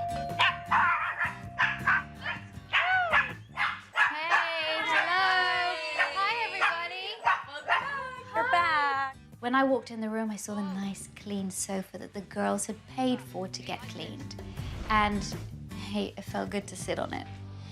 Now, with regards to I saw what happened with the sofa. So, fantastic to get this sofa cleaned, and it does look amazing. Way better. Amazing. Way, way better. But tell me about your reaction. I'm just kind of upset that it was a halfway job. There have been a lot of false promises in the past, and I don't want this to be one of them. Do you still not trust, you still don't trust them? But have you said, though, when you get the money, you'll get it together? You promised? Yeah. All right. I think she needs to see that these girls are trying now, not just with cleaning the sofa, but with cleaning up after their dogs. The proof is the girls taking positive action. How much more do you need? I don't think anything will ever get better unless you try and let go a bit of the past. Well, the past keeps repeating itself, so how am I supposed to do that? And I never received an apology, ever. I'm extremely sorry for anything that I've caused you, whether it be about the dogs or about any of us. Like anything, treating you bad or the wrong tone or anything. I've told you that before, and I am. Never heard that from you. If you haven't, then I am extremely sorry. Okay. I really am, Appreciate it. and I mean it. So I'm sorry. I appreciate it. I'm sorry if I've ever, offended you in any way. I appreciate it. That means a lot. Thank you. I feel like the apology is definitely the first step that needs to be taken. It's a stepping stone. If they continue to do what they've been doing, relationships might be rebuilt and things might change, and it just takes time. With the past hopefully behind them, Victoria wants to address the newest problem with Maiden and Nibby's reaction to the neighbor dogs. The neighbor walks her dogs practically at the same time that the girls walk their dogs. And when those dogs see each other, all hell breaks loose. Victoria wants to work with each dog individually, gradually desensitizing them to their neighbors. First up, Maiden. Okay? Bye, baby. Come on. Let's go. Come on, Nibby. Nibby, baby girl. Come on. I'm really excited to work with Victoria and Sarah and Jesse's dogs. I really hope it's going to improve the situation with their dogs and my dogs. I want you to keep walking, and I'm just going to follow you, okay? Keep up with me, because we're going to be, walking pretty fast. I want to make a sight of the neighbors' dogs a pleasure. When they're seeing each other's presence, good things are happening to them as they're walking together, and they're sniffing, they're looking at other things, they're hearing other things, so they have less time to be reactive. Now we're greeting. Very good. Hi. Very good. Now she's running around because she's getting excited and she wants to play. Oh. You ready? Now it's Nibby's turn. Nibby is obviously the harder one. Let's see how she does. Come on. Keep walking, keep walking. Come on, Jax. Come on. Nibby gets very tense in front of the other dogs. She's a very unconfident dog. This is really good. They're figuring each other out now. Nibby's now going in for a smell. Good. Good girl, Nibby. Very good. Yeah, this is awesome. This exposure, that's what they need. Yeah. When you got an unconfident dog, you allow them to go in the back end first. Don't do the front end, back end. Smell the bottom and you will not get bitten. For the final step, Victoria has Jessie bring Maiden out again and adds Lucas to the mix. Look at them all. Look at them all. 5 of them. Oh, so cute. You guys are cute. It took me a while to get here, but the ending result was fantastic.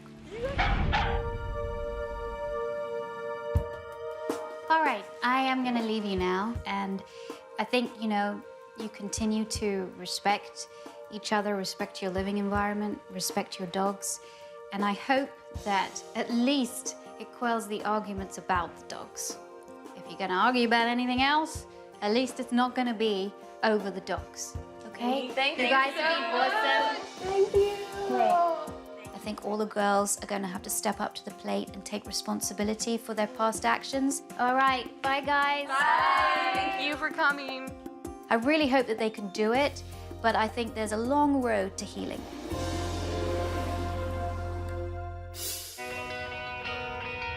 Since Victoria's left, everybody's been taking a really proactive approach to cleaning the house. I'm so pleased to see that Sarah, Jessie, and Stephanie were true to their word. This shows me that they're committed to making the situation with Susan a lot better. It's okay. Sarah and I have been meeting with our neighbor Kim and working on the aggressiveness of all the dogs, and it's going really well, and it's really exciting to see. I think we've all done a really good job, like cleaning up and like everything's gotten This episode of It's Me or the Dog, it's pandemonium at the Spinner household as Victoria takes on Melissa and Jeff's 8 rescue dogs. It was chaos. Oh, that's a little manic, isn't it? The dogs have overrun Jeff's kitchen. The dogs have jumped up on the stove and turned the gas on. That is dangerous. And laid claim to the bedroom as well. How are you intimate? All the chaos is destroying the couple's house. There's been a lot of damage done in this house. Can Victoria get Melissa and Jeff to agree on the ground rules? Victoria is a professional. This is what she does. I know better. Just admit it. Or is 8 too many for them to handle? Enough! You're not keeping your side of the bargain, and you're going to have to deal with that. Victoria Stilwell has been training dogs in both Great Britain and the United States for nearly 14 years. Today, she's on her way to meet Jeff and Melissa, whose household has been overrun by their 8 dogs. Owning a group of dogs can be a rewarding experience, but if you don't make the time to train each of them properly, the dogs will develop bad behaviors and the chaos will quickly take over your life. Jeff always tries to stop me from bringing home dogs. With the amount of dogs that we have, I think once we got to 4 or 5, it kind of was like, what's one more? I think a lot of the problem does lie in Melissa. Part of loving animals is disciplining them, and right now it's just chaos.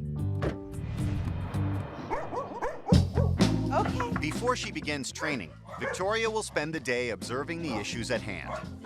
Could I get through? Come on. All right, Sylvester. Okay. Hi. Hello. How are you? Good. I'm just gonna let you in. They're all friendly, so just come right in. How many of them are there? There's 8. 8. Yeah. Good. Great. When Victoria came to the door, it was, as it usually is when people come to the door, craziness, hectic, barking, happy, jumping. So I think that Victoria got a really good sense of what goes on here. It's okay. Wow. Dogs just kept on coming up to me.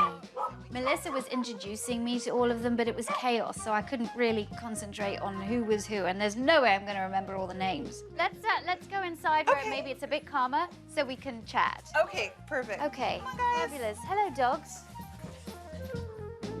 We have 8 dogs. We have Vinny, Charles, Sylvester, Joey, Bobby, Tony, Donnie, and Jimmy. Every single one of our dogs is rescue. Right away, Victoria can see the effect having 8 dogs has had on the couple's home. It started here. Oh my good grief. Just that.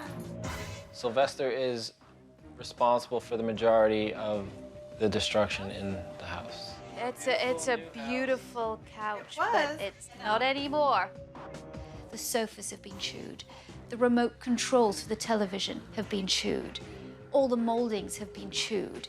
Anything that's wood and has a leg has been chewed. There's been a lot of damage done in this house. Come on, guys. The problems continue outside the house as well. Do you walk your dogs? Can't really walk more than 2 at a time. They all want to go when they see the leash, except for Sylvester. He is petrified, like, of everything. I mean, it gets to the point where we have to corner him. He'll pick him up physically and walk him over to me to put the leash on him. Can I see you put the leash on him? Yeah. Sylvester is scared of anybody who comes in our house, and he's scared of anything he sees when he leaves the house. No idea why, but he won't let me put a leash on him, which is so strange. Sylvester. Sylvester? Okay, this is what he does. He hides under a bush. Sylvester!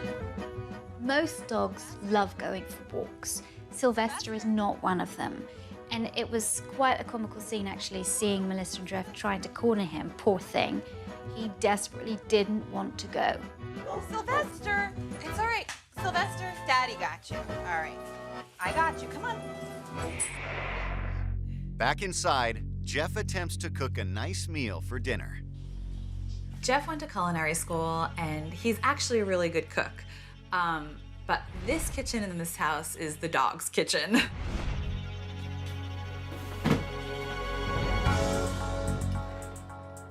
Oh, Jimmy! Oh. Jimmy.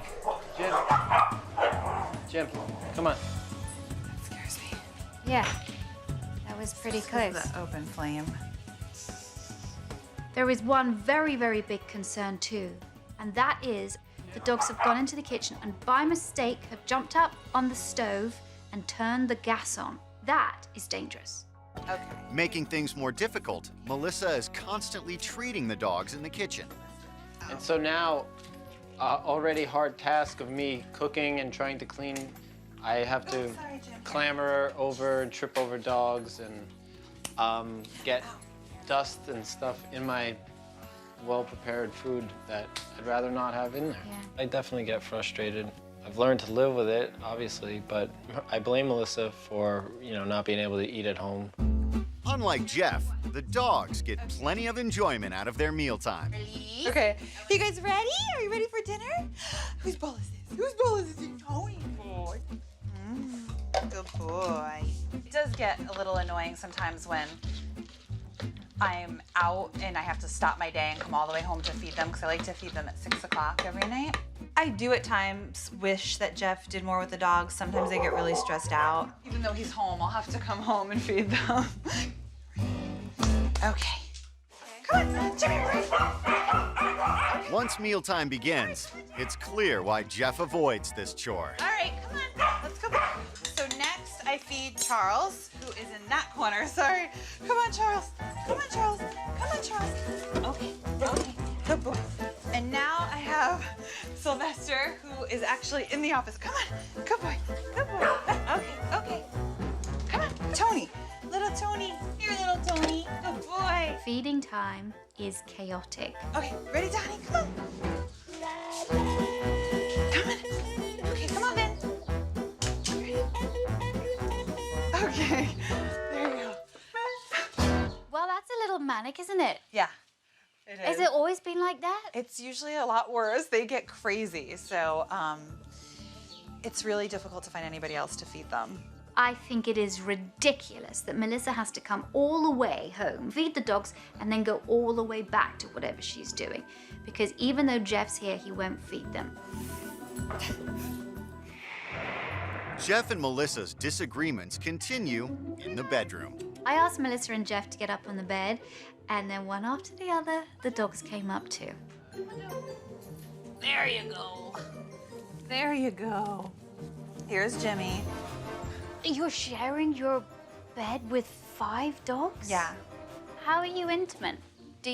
How? Well, they don't like movement on the bed, so they'll jump off, like if there's anything weird going on. So it doesn't stop your love life? No. No. I like the dogs in bed at night because I know it makes them feel safe. Tell me how this makes you feel. I mean, it's frustrating, everything. She just, like, Melissa doesn't listen to me. She really doesn't care about what I have to say. Having the dogs in the bed at night makes me insanely angry. Like, she would say, I don't help with the dogs. Like, that's hysterical. Well, no. I mean with, like, feeding. My whole life is helping the dogs. I'm out of energy, really. I'm beaten down to the point where I don't have any energy to argue. I don't have energy to say anything. I give up. I see the difficulty here. You are both not in agreement. Jeff told me he has quite literally given up. And if these two don't reach some kind of compromise, there is really nothing I can do. Coming up, Victoria questions Jeff's commitment. You're not taking care of them. Victoria Stilwell has spent the day observing the chaos of the Spinner household. Now, she wants to sit down with Jeff and Melissa to sort out their issues. You have 8 dogs. Right. And that's a lot of work for anybody. The actual management falls down to you, Melissa. The grunt work falls down to you. Right. And that's what concerns me. You're not taking care of them. I am in some ways. I mean, What do you give your dogs that they need? love, I guess. They need more than playing and affection from you. I believe responsible dog ownership is incorporating everything, the good and the bad about owning a dog. Let's start off with Sylvester. Sylvester is an incredibly nervous little dog. Incredibly nervous, and he displays the nerves by chewing. And that's why all of your stuff is being chewed. Your kitchen, you're a chef. You've trained for years to be a chef. You've got a house now, you've got a great kitchen, and you can't cook in your kitchen. And that leads me to the bedroom. Now, I have no problems with dogs sleeping with people, but where it's a problem is if your partner doesn't like it. You've got to be consistent. Are you going to allow the dogs on the bed or not? Your dogs are very confused because there's a lack of consistency. You've given up. You say one thing, you say another thing, Jeff. And so there's a little bit of anarchy. The dogs are just going to do what they want to do. They're going to run all over you. They're going to go where they want to go because there are no rules, there are no boundaries, and no rules and no boundaries make dogs insecure. And I believe that it's not going to be long until there's a major, major fight in this house. So you need to have rules and boundaries. You need to have discipline. You need to have consistent leadership. I can only work with you if you are willing to work with me, and that means I'm looking at you too, Jeff, because if you're not willing to put in the time, there's no point in me being here. I'm completely up for any suggestions. I mean, especially because she's listening right now. If I gotta feed the freaking dogs, I'll feed the freaking dogs. I mean, that's fine. But as long as I don't get 9, 10, and 11, that's cool too. I promise. Seriously? If I came back in a year, would you still just have 8 dogs, or would there be 9, 10, or 11 dogs? I can't physically handle another dog. You also owe it to your dogs not to bring in any more dogs. If you help me and we get everything under control and the chaos stops, I will not get any more dogs. Do your other rescue work in different ways. Okay, are you ready to work with me then? Okay. Let's do it. I am very curious to see if Jeff is going to help. I'm trying to remain optimistic. I'm trying to be positive. Before training can begin, Victoria wants to make sure any rules she lays down are followed. You're going to work with Victoria's rules. And those rules do not get broken. The rules that I've given the couple are really important, not just for the dogs, but I think for their relationship. Okay? All right. All right. Ready. The first rule is I want you to accept responsibility. Jeff, the dogs need you to be as much of a part of their lives as you can be. Now, Melissa has promised that if you do more work, she is not going to get another dog. The second thing is, oh, please work together. The third thing is set boundaries. And Melissa, I'm looking at you here. Don't be wishy-washy, because when you do take control and you are a leader, your dogs look up to you and they respect you more and they listen to you more. The fourth thing is be consistent. Whatever training that I do with you, you both have got to do it in exactly the same way to avoid confusion. Consistency allows dogs to learn. And the fifth one is listen and respect.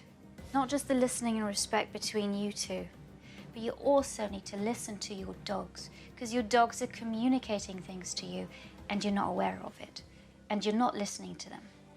If you follow these rules, I can tell you it is going to improve your lives immeasurably, and it's also going to improve the lives of your dogs. So I would encourage you, don't break these rules. Okay? Okay. I won't. I promise. Him and I will always have the thing of, well, I know better, he knows better. And I don't have that with Victoria. Victoria is a professional. This is what she does. I know better. Just admit it. Victoria knows better. Okay, let's go. Okay. To start the training, Victoria wants to address Sylvester's horrible fear of his leash. He's already smelling the leash. Okay, now Sylvester has a problem when you want to leash him up. He runs away from you. Sylvester has a lot of energy and he never gets walked. So consequently, all of that energy, because it's got no other outlet, goes to chewing. I want to show him that the leash, first and foremost, is a good thing rather than a bad thing. Good boy. When he touches the leash, he's then going to get a little bit of peanut butter. And the reason why I put it on a spoon is because instead of just treating him, he gets a sustained good feeling by licking, licking, licking in the presence of the leash. Okay. So then I take it away from him and put the leash back into the tub where you normally keep the leashes. Okay. After waiting a moment, Victoria repeats the process. He looked at it a bit, wasn't that sure, but the peanut butter overrode his feelings of insecurity about the leash. That's why food is not compatible with fear, because food can teach the brain to override fear. Then, Victoria easily attaches the leash. It made me so happy to think that, oh my gosh, there is hope for this dog. He's not going to be freaked out and nervous forever. Sylvester has no etiquette on the leash, and I just wanted him to have experience of being outside, a positive time outside, a pleasurable time outside before doing that training. He is hypervigilant, he is looking around. That's fine, that's part of his breed. The fact that he's smelling is really good, because dogs that are too stressed can't even do that. I think it's amazing that Sylvester immediately trusted Victoria, because this is a dog that could know somebody for days, weeks, months, and won't go near them. Yeah, take the leash with him now. Next, Victoria suggests they pick up the pace. Sylvester. Good boy, Sylvester. When we started to run, Sylvester got focused. He wasn't freaked out anymore. That's a good boy. He's in the zone. The more they walk him, the more they give him experience of being outside, the more confident he's going to become, and the less chewing he's going to do inside. Good boy. Good boy, Sylvester. Coming up, Victoria tries to bring order to the front door. Okay, step back. There is no way it is going to work. But can she handle 8 dogs at once? Victoria Stilwell has begun working with Melissa and Jeff to help them gain control of their 8 dogs. Now, she wants to restore calm to the chaos at the front door. I've noticed that whenever you go to the door, you let your dogs out, there's this massive rumble right in front of the door as all the dogs are trying to get out. It's unbelievable. Can I get through? As part of your gaining control and as part of your new authority, I think you need to now tell them, you calm down. The only way the dogs will get out of the door is if they are calm. Okay. I have lived with these dogs for 3 years. There is no way it is going to work. Guys! Okay, step back. Oh. Don't and up. Don't ignore. Turn your back. Ignore. During the training, the dogs were also jumping up on Melissa, and for so long, she's been reinforcing the jumping up with attention. This time, I told her, turn your back and ignore them and only give them attention when they've got 4 on the floor. Ignore them. Once the dogs are calm, Victoria slowly opens the door. Back from the door. But every time the dogs react, she shuts it again and waits. Wait. Wait. When the dogs finally settle down, Victoria allows them out. Good. Good. Oh my God. Come. That's kind of unbelievable. Watching Victoria take control of that door and all of those dogs and watching them just back down, I was blown away. What you're doing by opening the door when they're calm, you are reinforcing calm behavior. Right. So soon you're going to have dogs that come up to the door and look at you. Now, Melissa gives it a try. Okay, don't look at them. Wait for all the dogs to come up. Walk away. Walk back to the door. Stay there. Walk away. I had Melissa walk away from the door a few times because as soon as she'd get to the door, the dogs would squabble and they would get excited and they would bark. As soon as they did that, she walked away. Let them out now. Go. Good.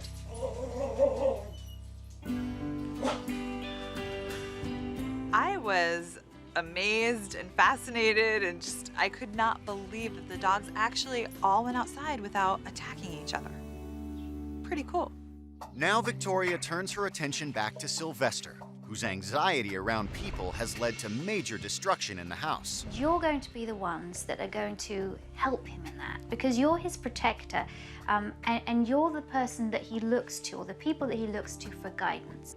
And I'm going to do a couple of exercises that are going to make it easy for him to relate and accept people a bit more. I wanted to teach Sylvester that when somebody extends their hand to him, that he shouldn't be worried. And so the best way to do that is get him into the habit of touching a hand when it's extended to him. I put my hand behind my back, and then I just hold it. Good boy. He touches it with his nose, he gets a treat. I put it behind my back again. Okay. Touch. Good boy. As he touches his nose to my hand, I'm going to say the word touch.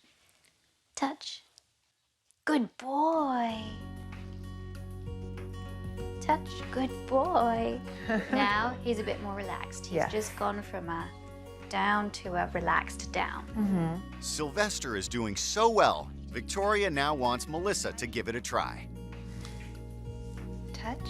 Good boy. Okay, Jeff, could you do this a couple of times now? Sylvester, touch. Come here. Touch. Touch. When Jeff took over, he didn't want to touch his hand. Touch.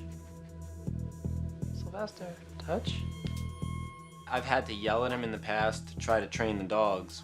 In yelling at him, he, probably was fearful of me. I noticed that sometimes when you do a quick movement near him or you walk by him, that he slinks away.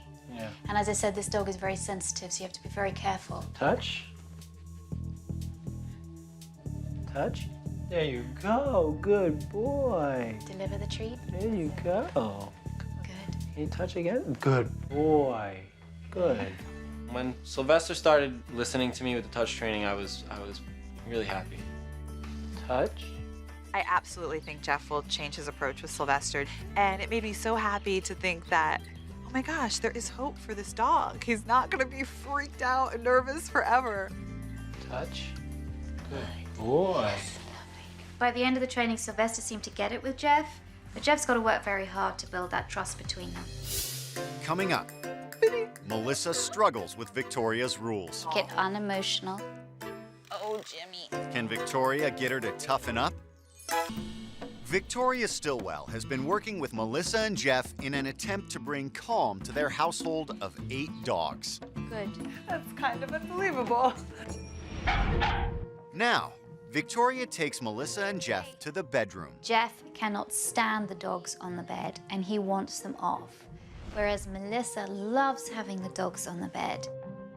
I dream of the day there'll be no dogs on the bed. I don't think it's gonna happen. So now, are you in agreement? No dogs on the bed? I like the dogs on the bed, but yes, I will agree, no dogs on the bed. I'm impressed. I wanted Melissa and Jeff to use the off command, which is basically just saying the word off as they're picking the dogs up and putting them on the ground. I want you to start. Go for it. Just saying off. Okay.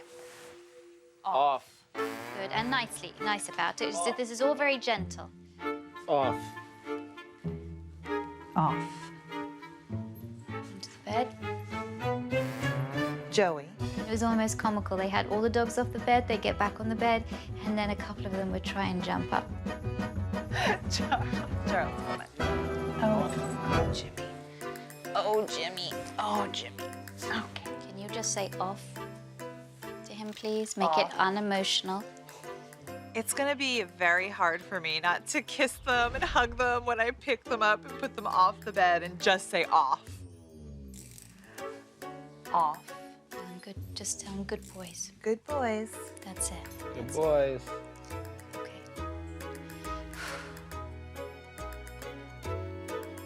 All right. I'd say best of luck because you're gonna have some sleepless nights. If it takes staying up all night to keep these dogs off their bed, I am game.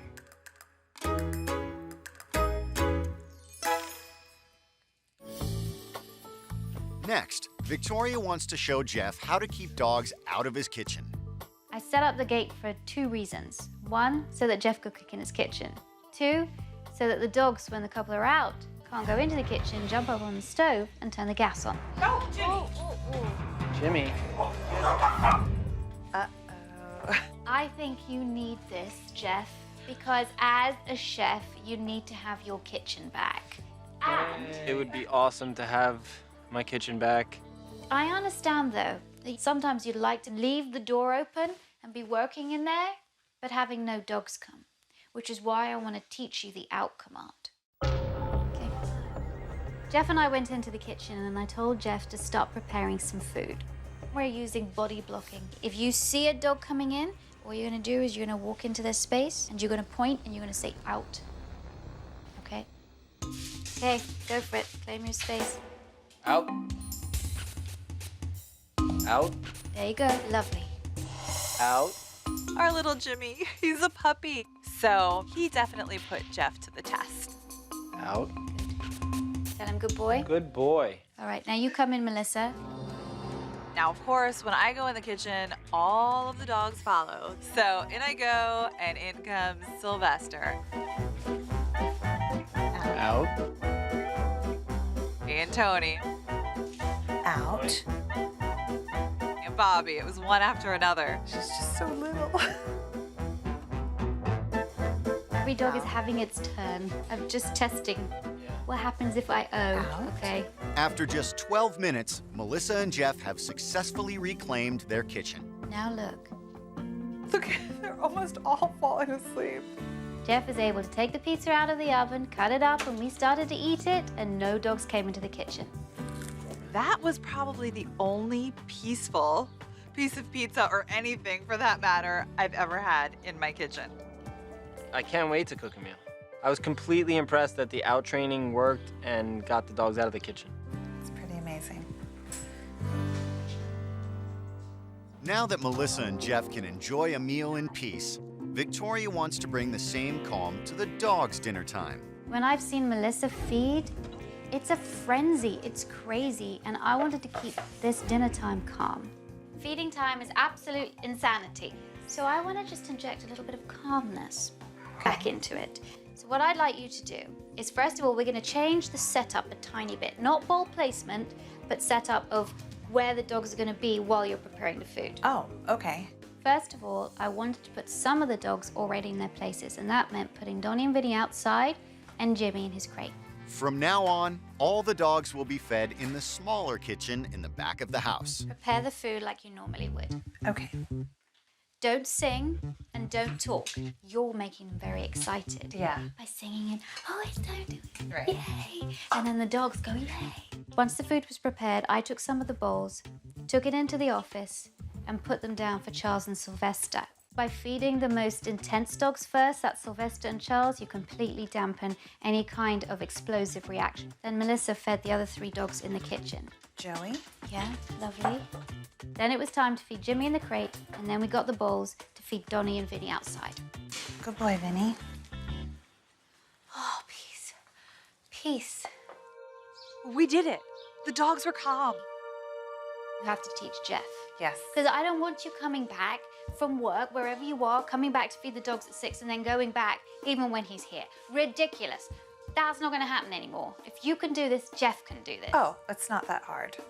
I think I'm going to be able to do this on a daily basis. Be calm and feed the dogs without any aggression.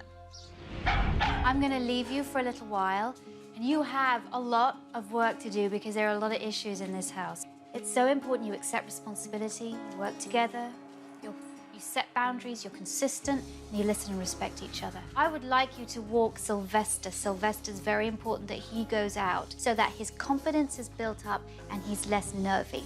In the spirit of fairness, Victoria wants Jeff to take over some of the more unpleasant chores while she's away. Melissa's made a massive sacrifice. No more dogs in the bed. So you have to go pick up poop, Jeff, and do the feeding as well.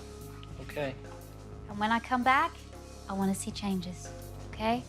Good luck, and I will see you again. Bye-bye. See ya. Melissa gave up having the dogs on the bed, which is a major sacrifice for her. Now, this is Jeff's time to step up and take care of those daily needs of the dogs. Coming up, without Victoria's watchful eye, will Jeff hold up his end of the bargain? You got it all? I got it all. Perfect timing. It's their first day without Victoria, and Jeff and Melissa are working together to keep the front door free from chaos. I think we're sticking to the rules. I think we're sticking to Victoria's rules, definitely. After only one try, all the dogs are calm, and Melissa can easily let them out the door. That was great. That was awesome. Yeah. Like, it's okay if they're all at the door, they just can't get crazy. Jeff has also been building bridges with Sylvester using the touch command. Touch? There you go. Good boy. Touch training's going really well. Sylvester is a completely different dog now. He actually will come up to me and be like, let's play. Touch? There you go. Good boy.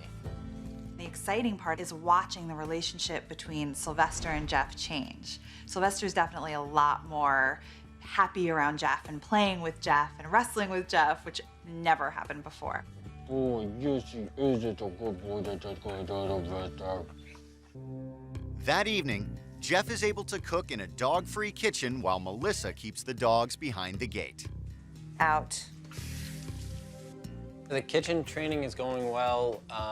It's nice to have no dogs in the kitchen. It feels like it's a little bit cleaner. I'm pretty impressed. Good boys. Later in the week, Victoria checks in on their progress. I'm eager to see if Melissa and Jeff have been keeping up with the training. Today, the couple is attempting a walk with Sylvester. Sylvester, you ready for your walk? Oh, don't jump. Come on, let's go. The leash training with Sylvester, he sees that leash come out of the bin and he is at the door, jumping on the door, jumping on me. He cannot wait to go for his walks. Sylvester. Well, I can tell Sylvester is no longer afraid of the leash. When I first came, he was hiding under a bush. Now, he cannot wait to go out. There, I know. We gotta get the other dogs over. That's looking a little chaotic at the door there. Melissa, you've got to take control of the situation. Hold on, Sylvester, I gotta open the door. No. Sylvester's new thing now is, as soon as I leash him and open the door, he bolts down the block. Sylvester. Sylvester. All right, come on, let's go. It's almost like he pulls my arm out of the socket. Sylvester. Sylvester. Sylvester's obviously much more confident, but this could be a safety issue, so I'm gonna have to teach you some impulse control. That night, the couple prepares to get a good night's sleep without the dogs in the bed. Sylvester, what are you doing? Oh. It's great not having the dogs in the bed. I can rest and feel clean when I'm sleeping, and it's pretty nice. Charles. Charles! It's a huge sacrifice for me not to have my dogs on the bed, but my solution has been to get off the bed and lay on the dog beds with the dogs, which I did before too, but now I just do it a little bit more often. You'll cuddle with me on your bed, because Daddy won't let you on our bed, right? Yeah, I know. Well done for sticking with this, Melissa, because I know it's hard, and I really hope that Jeff does his part too. But it soon becomes clear that Jeff isn't keeping to his part of the bargain. Melissa is doing the majority of the feeding. Good job. What is he doing? And all of the cleaning up. A lot of poop, you guys. Hold on, why is Melissa doing all the chores? Jeff said he was gonna help out. Ew. Jeff isn't picking up the poop as much. I think because it's in my routine already, I just do it. Yeah, picking up poop is not my favorite activity, especially in the morning. You got some poop? Got a little bit of poop. All right. You got it all? I got it all. Perfect timing. This is outrageous. Jeff, Melissa has stuck to her part of the bargain by keeping the dogs out of the bed, and now it's time for you to step up and take responsibility. We need a serious chat. Coming up, can Victoria get Jeff to finally take responsibility? In the last week, how many times have you cleaned the poop? I was sick last week, so. Or will this family of 10 fall to pieces? If you're not keeping your end of the bargain up, why should Melissa keep her end of the bargain up? Victoria is returning to Melissa and Jeff's home to find out why Jeff hasn't been keeping up with his end of the bargain. Good boys. Quieter. Be good boys. Hi. Hello. Oh, Sylvester. Yeah. What is this? I know, they're kind of calm. So, I've been watching your progress. We've got a lot to talk about. Yes, we do. Okay, let's go inside and chat about some of the other things that I've been seeing. Okay, come on. Here's my problem. Melissa's made a major sacrifice by not having the dogs up in the bed. And your part of the bargain was to clean up more poop. Not when you're asked, but just going and doing it. So, if you're not keeping your end of the bargain up, why should Melissa keep her end of the bargain up?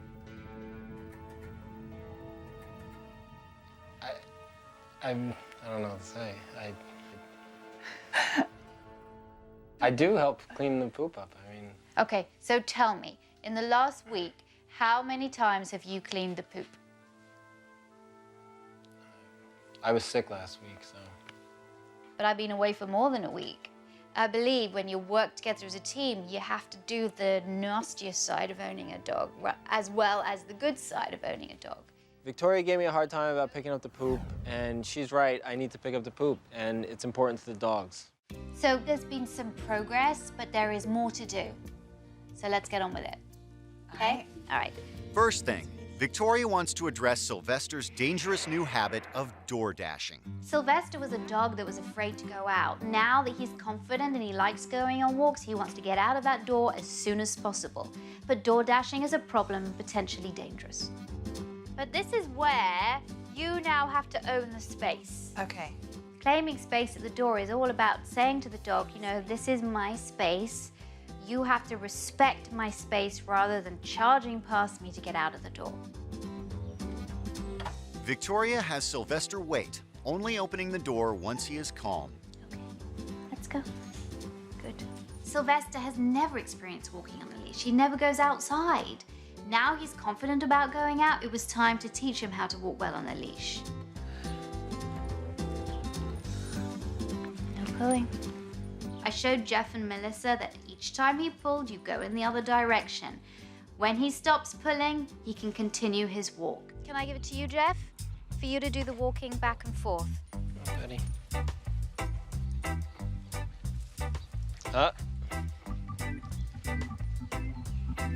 It's like I really want to go. The turning around when we had to walk Sylvester, it makes sense to me because he pulls, you go the other way, which is opposite of the way he wants to go. So it just made complete sense to do that, even though you get a little dizzy. Come on. Good boy. Good boy. That's it. There's no doubt about it. This training is tedious. It's tedious for the owner and for the dog. But if you stick to it, you have many, many years in the future of wonderful walks with a dog that doesn't pull. Good boy. Good boy. Back at the house, Victoria wants the couple to enjoy a romantic meal together to celebrate their hard work. Okay, Jeff, cook. So while Melissa gets ready, Jeff gets to work in the kitchen. I think I have everything. Nice tablecloth, candles, flowers, wine. I think I got her. Ooh. With the dogs content to stay out of his way, Jeff can show off his skills and make things up to Melissa for not helping out during the week.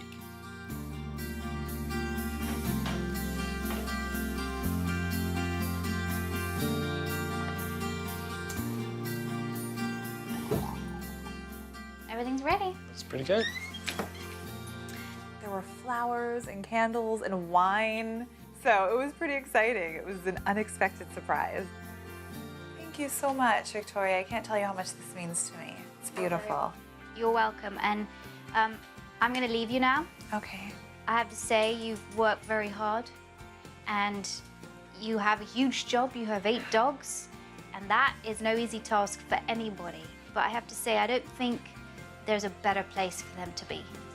Your dogs are extremely happy. You've rescued them from awful situations, and now they're going to live the rest of their days in peace and harmony. Thank you so much. Thank you so much. You're very welcome. This house was so chaotic. There was never a moment of silence. We couldn't get anything done. And now our house is calm. All right, bye, guys. Bye, See you. Victoria. Thank you so much. Bye, sweet. Yeah, we have our lives back. Ooh. The dogs are happier, they're happier, the whole household is calmer. This is not trying to take you down. Since Victoria's been gone, training's been going really well. The dogs are listening to us a lot more, and everybody's a lot calmer. The whole house is a lot better now. Gonna read? Sure. All right, I'm gonna watch. Sans. Jeff didn't like the dogs being in the bed, and now they're not in the bed. They're not jumping in the bed. I don't feel bad because they seem happy, and it's been going really well. I can actually cuddle with you. Ooh. Thanks for watching.